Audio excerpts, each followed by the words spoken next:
Oi, pessoal! Hoje a gente vai mergulhar numa das passagens mais dramáticas e importantes da Bíblia. Vamos juntos explorar Gênesis 15. É uma história, sabe, sobre uma promessa que parece impossível, a dúvida que todo mundo sente e um ritual antigo super misterioso que foi selado com fogo.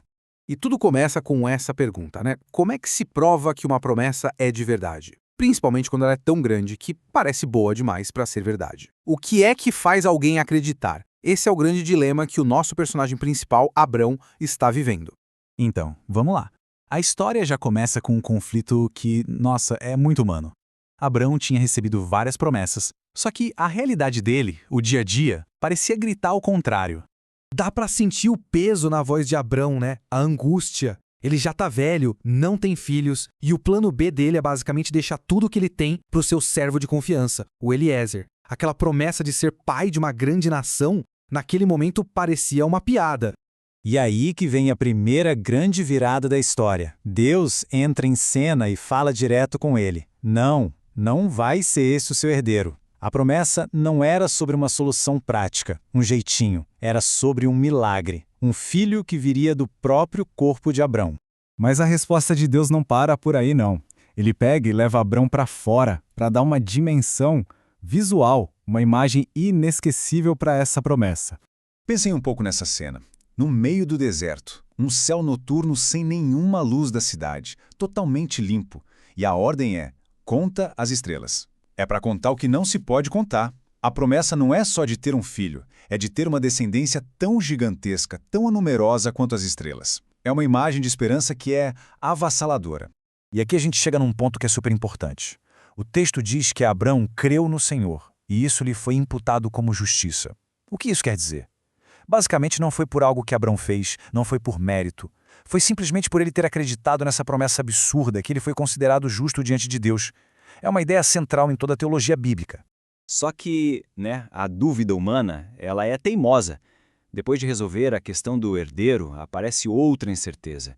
Dessa vez era sobre a promessa de possuir a terra. E lá vai Abrão perguntar de novo. Ele busca um sinal, uma garantia que ele possa ver, que ele possa tocar, ele quer saber como eu vou saber. E a resposta de Deus dessa vez não é uma palavra, é uma ordem para preparar um ritual bem antigo e para nós hoje muito estranho. Olha, as instruções são super específicas e, vamos combinar, um pouco chocantes, né? Mas Abrão obedece sem questionar. Ele prepara todo o cenário para um dos eventos mais misteriosos de todo o livro de Gênesis. E tem esse detalhe aqui que eu acho fascinante. Enquanto Abrão espera, ele precisa ficar ali, protegendo os animais sacrificados. Ele está participando ativamente, guardando aquele espaço sagrado. Isso só aumenta a tensão e a expectativa do que está para acontecer. Agora a gente vai para o clímax da história. Vamos ver como essa aliança finalmente acontece. A noite vai caindo e o clima muda completamente. Deixa de ser expectativa e vira um medo profundo. De repente, Abrão cai em um sono profundo. Ele vira quase que uma testemunha passiva do que vai rolar. E a escuridão que cai sobre ele é descrita como pavorosa. É o sinal de que algo totalmente sobrenatural está prestes a começar.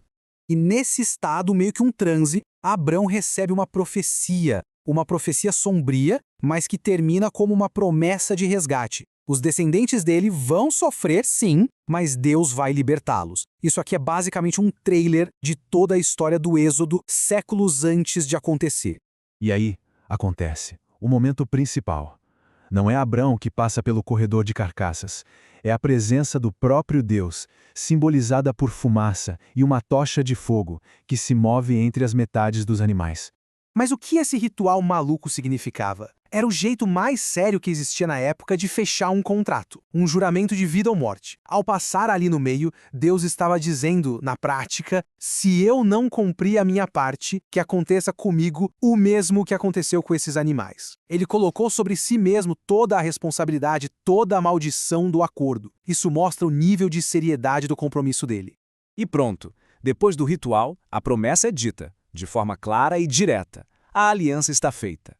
A terra é dada, com as fronteiras e tudo, selando de vez o acordo que começou com uma pergunta cheia de dúvida.